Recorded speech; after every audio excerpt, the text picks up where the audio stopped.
we go. And we're off. We watched The Beguiled. We did. So I didn't know it was a remake. I didn't know it was a remake until 20 minutes ago when I typed it into IMDb. And another movie show. And it was the exact same thing. Yep, the same plot. It wasn't just the same name. It's the same plot. And Clint Eastwood played the Colin Farrell part. So might be interesting to go back and watch that. Yeah, for sure. And that was our thing, was we have to figure out what we're doing next for movies and find a hook into something. And maybe it was, remakes. Yeah, something of that nature. I was also thinking we could do it that on MB, when we watch a movie and it says, here's other movies like this. We have to follow that trail continuously. We can only watch a movie.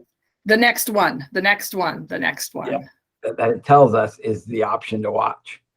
Well, then we might be watching all of the similar movies. And we'll see how far it strays from that, though, right? It's like the telephone game. It would start straying pretty quickly because it would go, that had a little bit of comedy in it, so I'll show you a comedy here. And then you get a bunch of comedies, and then it strays into a horror movie or something.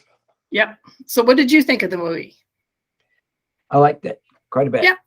There's a lot of things I liked about it. There's when I watch a movie, there's things that constantly make me go, oh, what about? And then when they answer it for me, I really like it. So like I liked hearing the sound of their shoes on the wooden floors because they didn't have carpets back then. Seeing the candles because it's nighttime. Seeing some of that, how are they eating? They have a secret kind of garden and they look for mushrooms. So like little things like that, I really appreciated getting the questions sort of answered. There's a few questions that weren't answered that made me go, oh, either I missed that or they just didn't want to deal with it. So I was wondering, because you watch it on your TV, right? Yep. And your TV is not hooked up to a sound system. You're just listening from your TV. Yeah. Did you hear the bombs exploding? Yes, and I could see the campfires too. That I thought that was interesting.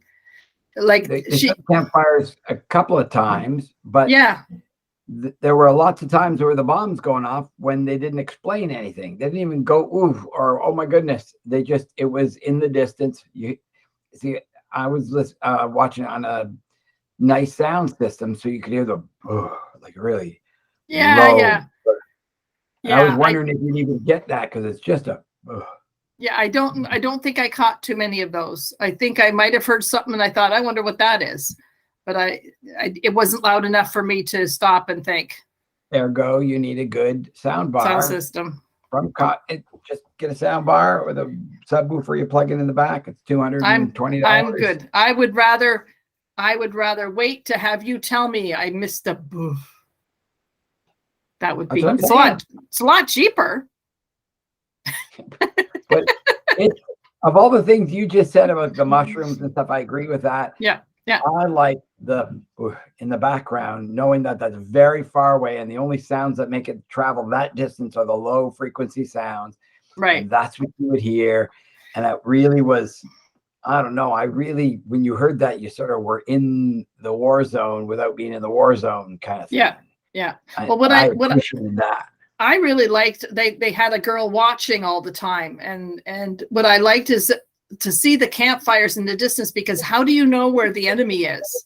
How do you know where people are out there except for to see campfires? And it's like, of course they had to see campfires, and then they saw, how many people were around. And or you set up campfires far away from where you are, so you can't be cannon fodder, you know what I mean? Or not cannon fodder, but they shell where your location is, and you actually have microwave ovens over on the other side, and you don't use campfires. Right. In the Civil War. I would have appreciated closed captioning on this one, just because I might have missed a few things. I don't like having it up too loud sometimes. So sometimes I'm finding the older I get, the more I appreciate closed captioning. But a couple things I did that made me go, huh? the ladies were all wearing this white beige, and it's like they're living a life that they have blood all over and splatters and dirt and mud, and they're in the garden, and all of their clothes are, pristine white, and it's just so impractical. I just saw that as, what, can't they just have a little bit? That time, I guess. What they wear to war, impractical, button up things and suits with collars pressed down and top hats, and let's go off to war kind of thing. Yep. I didn't like the fact that he had clothes and that wasn't explained. Maybe it was like her father's was left clothes for him, because he had more than one set of clothes, because she cut up his pants to stitch up his leg. And it's like, okay, how come they're not saying, oh, good thing we have some clothes in the closet? Yeah, but I thought it's the other way around. They've had intervening time. They could have made pants. Like, they make their own stuff. Sure. Yeah, maybe, I want to know that. Yeah. I mean, if they're spending their time learning music, they probably already have the skill of a seamstress down. Sure. Yeah. In being a lady in that house, trying to, learn, be a better person, and like that. I guess it was reminded me of what's the word? When they try and make a lady out of you, the schools. Finishing schools? Finishing school, that's it. It sort of reminded me of a ad hoc finishing school. Yeah, with a little bit of God thrown in. Yeah. There were kids who didn't have any parents or whatever, and that's how they could live through the Civil War. And I mean, I liked how it showed you the only wokeness in here was that they would have the war and then immediately go, well, he's a bad guy because he's not on our side. And then they get, they get to know him, and they get to realize, well, how do we know who's bad and who's good? Right. And that was quite interesting, I thought. Yeah, and the trust. Do we trust him? Oh, he seems trustworthy, but he was a master at his communication with each individual girl was directed specifically at what they were needing. Do you know the definition of the word beguiled? Yeah, I had read it somewhere. I looked it up. Charmed or enchanted. Yeah. Someone, sometimes in a deceptive way. Right. So I didn't know that. So when he was talking with Martha, she was like a mother to him and was taking care of him. When he talked to Edwina, it was the wife. When he talked to Alicia, it was about sex. About Amy, she was like the brother and the nature thing. And then there was the girl with the music. He said, good going. Like he knew how to give each person what they were looking for. So sort of. Didn't work out in the long run. And I mean, how much were you hoping for which character, Edwina? Kirsten Dunst's character. That she'd end up with him? That they would be together in the end. I don't know. No, I don't know. Really? It sounded nice, but there was so many girls that it's like, okay, which one is it gonna? It's gonna be someone. And I couldn't tell, how genuine he was. At first I thought, the first time with Martha, I thought, oh, that's nice. And then it's like, oh, it looks like he's also, got something for Edwina. Oh, but then the young girl, Alicia, who's chasing him. And it's like, we don't know, like he accidentally crawls into bed with Edwina and it like falls into her lady parts, as Sheldon Cooper says. And it's like, so technically, and then later he has sex with the Edwina character. So like there could be two babies born from this. We don't know for sure. I don't know that he had sex with either one of them. You think? Oh, he did with Edwina. There was a pretty racy scene there, I thought, on the floor. Yeah, I guess so. You're right. Yeah. The other one he was caught in the bed with. The other one he was just caught in the bed with, and but also she didn't give him a chance to explain. I really wish she would have said, "Okay, I'm going to sit and listen," so then I know what lying is, but she didn't even want to give him a chance. And then, of course, he fell down the stairs, and then, yeah. It was like I was frustrated at that moment because he has an ability. He just had his life saved. His ability to make a life with one of them, and he blows it so badly. Yep. Like, that's so not what you want to see happen. Yeah. How did he think he was going to get away with it? Like, he could have just, like try and charm one of them and then get what you want, like, out of them, even if you're going to, do whatever you want. But yeah. And I thought some of the stuff was kind of like, I like how, the Nicole Kidman character, it's like, oh, I guess I'm going to learn how to stitch up a leg. I guess I'm going to learn how to chop off a leg. And, all these things are like, get me the book, because I don't know how to do this. A good thing we're learning embroidery, because I'm just going to sew up a leg. And it's like, okay, it was, I won't say it was glossed over, because it was dealt with, but there's things like, okay, who was emptying his chamber pot? That's the thing, like, that frustrated me about, say, Little House on the Prairie. A couple of years ago, I reread all the books, and it's like they're going through the long winter, and they can't go out of the house for anything except to follow the rope to the barn so you can feed the cow so it won't starve to death, and try and milk it a little bit and then come back. And by the time you get back, all the milk spilled out because it's such a blizzard out there. And like, they don't talk about the fact that there's got to be a chamber pot full of whatever. And then the dog in the house, where does it go? And, there's just those questions that they aren't interesting to answer.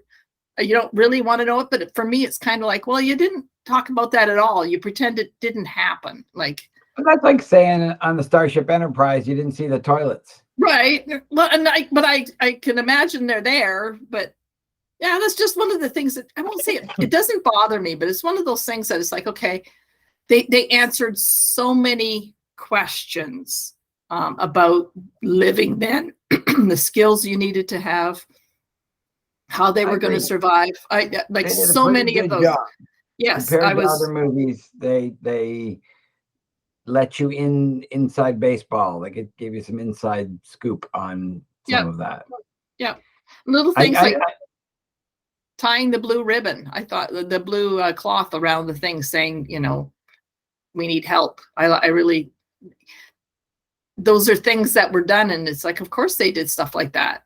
That's really cool. The other thing I thought there, that when the army marched by with the prisoners, and it's like, when you have prisoners of war, you have to feed them, and you're starving yourselves. So, like, why would you have prisoners of war? Just kill them all, because you're starving to death. Why are you marching prisoners back that you have to feed the whole way back? I kind of didn't get that. You would be in The Hague in the World Court, and you would be tried as a.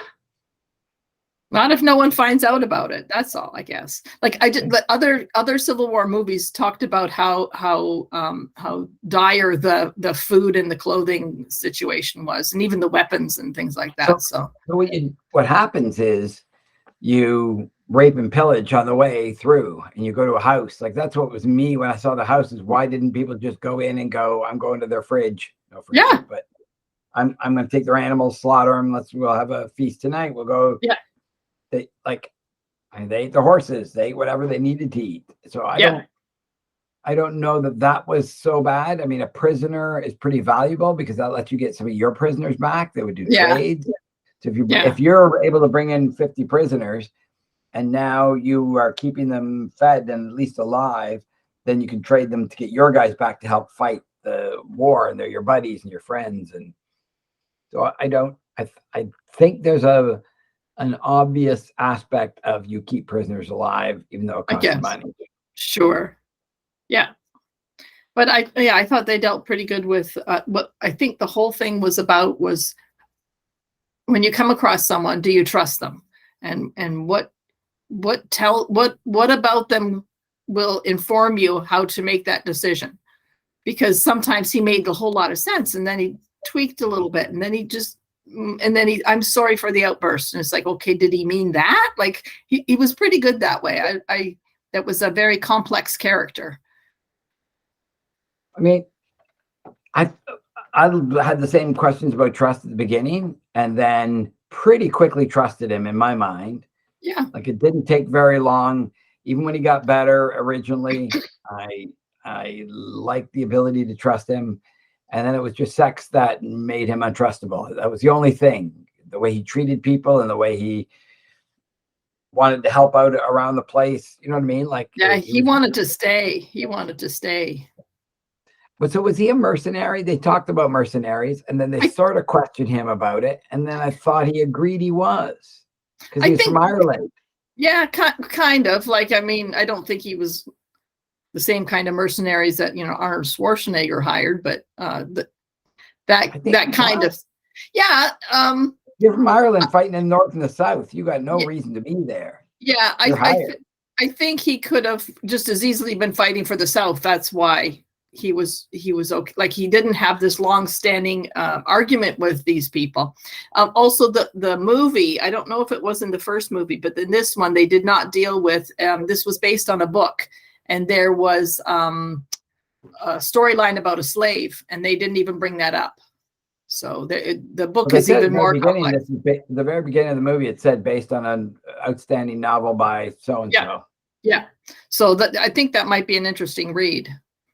But there's parts that, and so it's directed by Sofia Coppola. So she did Lost in Translation. I like that movie. Oh, I think I tried to watch that and I didn't get very far before I said, I'm giving up. Really, eh? Well, maybe I didn't try it, give it long enough. I rarely sit down and watch a movie. This is the only reason I sit down and watch a movie, although I've watched a couple in the last, in the past year, maybe 2 or 3 that I sat down to watch. I almost always come in on what Martin's watching, and then I miss half of it or part of it or some of it. And so has he watched all of Yellowstone now? I think so. I haven't. I missed stuff. He was watching and he watched till late, so he's caught some more episodes than I did. I didn't see the big scenes where John was shot and hurt. So I missed all that, but I'll go back and watch. Right now I'm watching. I started at season 5, but what I did is there's season 1, there's a 10-minute YouTube video describing all of season 1 and 2 and 3 and 4. And so I watched that. It was like 50 minutes long in total. Cut right up, was able to stick my nose into season 5. And I missed maybe 2 or 3 episodes, and it was like, nope, I picked right up because I knew the characters where I left off. So yeah, no, it's a good series. So I give the movie, like, it was certainly at the top of the pile of the ones that we've watched. Like from the beginning, it was like, it's certainly in the top 10%. So top 3 or 4 movies. A lot of really good things about it. I like the authenticity. And although, I mean, how do we know? We weren't alive in the 1800s, but it certainly felt that way. It didn't feel like, oh, look, I like how she, had a gun but needed to ask for bullets and things like that. It wasn't a cut and dry. I liked the Nicole Kidman's character, Martha. I thought that was. They didn't explain it to us. She didn't go, oh my goodness, no bullets. I'll have to get bullets. That's what most movies do, right? Yeah. They say that. Oh my, where will I get those bullets from? Too bad we can't make any. You only learned that in the asking for them. You know what I mean? Like that was the only time you learned that. And so she treated you, the watcher, as being challenged to put things together. And I like that a lot. And it helps that we're aware of the Civil War era. I mean, we've seen Gone with the Wind and things like that that gives you the impression of, North versus South. We get the I think one of the more what felt to me like genuine was Cold Mountain, which Nicole Kidman also starred in. And that was a very raw, hard look, but it seemed to be accurate to what some of the actual reports were about what war was like, the Civil War was like, as opposed to Scarlett O'Hara running around. We didn't get to see the gritty part. We just saw the wealthiest people on the planet of that area. So it was okay, but it's not as genuine to me as some of the other ones. I agree. I thought it was pretty freaking good. So now we have to figure out what we're going to do for the next iteration, next year's worth of of these and come up with an idea of either following the surfing technique of we watch a movie, we have to pick one that's somewhat like it, that MB thought was like it, and then again and again and again. Yeah, that seems interesting to me. Or we only pick 6 movies and they always have to have a second version in it. Yeah, we've done that now a couple of times. Ones that I would have liked to do, the Thomas Crown Affair, and now this one is like, I would like to see both of them. What was there was another Rebecca. There's an old movie Rebecca and a new movie Rebecca, and I quite like both of them. I like the old one better, but they're quite good. Yeah. No, that's Olivier is in Rebecca. Did you and I watch Rebecca? Is that one of the movies we did? No, we watched The Entertainer. No, I know, and it's him in it. Yeah. And in Rebecca, and it's like I see him now in The Entertainer in Rebecca. When I saw Rebecca, then I saw The Entertainer. Now when I look at Rebecca, I can see The Entertainer in there. Like, whereas when I saw The Entertainer, I went, that's not the same guy. That's totally different. Yeah. Some actors are just like, most of the time Tom Cruise is being Tom Cruise. He's rarely, steeped into another character. Like, and I don't know if can Gary Busey ever play normal again anymore, or is he always going to be batshit crazy? That's what he usually plays. Although he was Buddy Holly and he wasn't, so. But that was before the motorcycle accident. That's why. Yeah. Was it a motorcycle accident? Or car accident? Yeah, I think motorcycle slid. Yeah. From what I remember. Yeah. I want to go back and watch the Celebrity Apprentices, because I've been there's a bunch of people who are on it. I was listening to Penn Jillette talk about his tours of duty on Celebrity Apprentice. So it'd be nice to watch that one again. It's quite good. I like how he talked about it. Yeah. Everybody either says only good things about Trump or only bad things about Trump, and he rides the line very well. I wonder if Joan Rivers was still alive, what she would be saying about the Trump presidency. I think she died before he became president, because Joan Rivers and him were reasonably close. Yeah, I think she just knew how to suck up the way he needed people to suck up, because he didn't have a whole lot of people on his side when the first time he ran for president. They had the convention and he was trying to get the support of all the Republicans, and his big name was Chachi from Happy Days. Yeah. I know. It's like, can you get more sad and pitiful? Well, country music has an amount of people who are willing to show that they're right wing compared to the rest of Hollywood. Yeah, Joan Rivers died in 2014. So that would have been before he started thinking of a president. The Simpsons had an episode where they show the future, and Lisa is now, because Lisa in The Simpsons is a smart little girl, so as an adult, she will grow up and be an incredible member of society.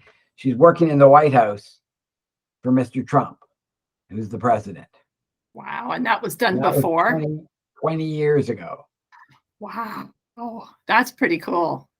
And the scene of him going down the escalator when he announced, and there's a scene with him with his wife, and they're going down the escalator slowly, all the gold, everything, wherever he was. And he just announced it. They had that in The Simpsons. I'm pretty sure that way predated him doing it, him coming down and sort of waving like almost like a monarch kind of thing, going down an escalator. And was the sort of epic. If you type in Trump and escalator, it'll be probably that piece, and you'd see the Simpsons piece. It's pretty cool. Knowing it was done beforehand, that's the cool part, because it almost looks like, they did it after, but no, they did it before. That's pretty cool. Yeah. Oh, I think there was a major plot to get him elected by the Simpsons. Yeah, by the Simpsons.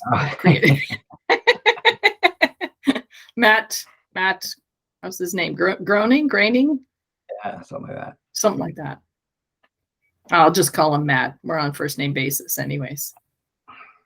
So you and him are waiting to go. Yeah. Wonderful. You have a good Christmas? Yes, it was nice. We still have the New Year's Day thing. The family comes over and we play games. Okay. So I have to and order Chinese food. So I have to think about that. We might have some company and yeah. Have New Year's Eve plans. Wildness happening. Okay, guess we can sign this one off. Okie dokie. See you next month. Yeah, you got it.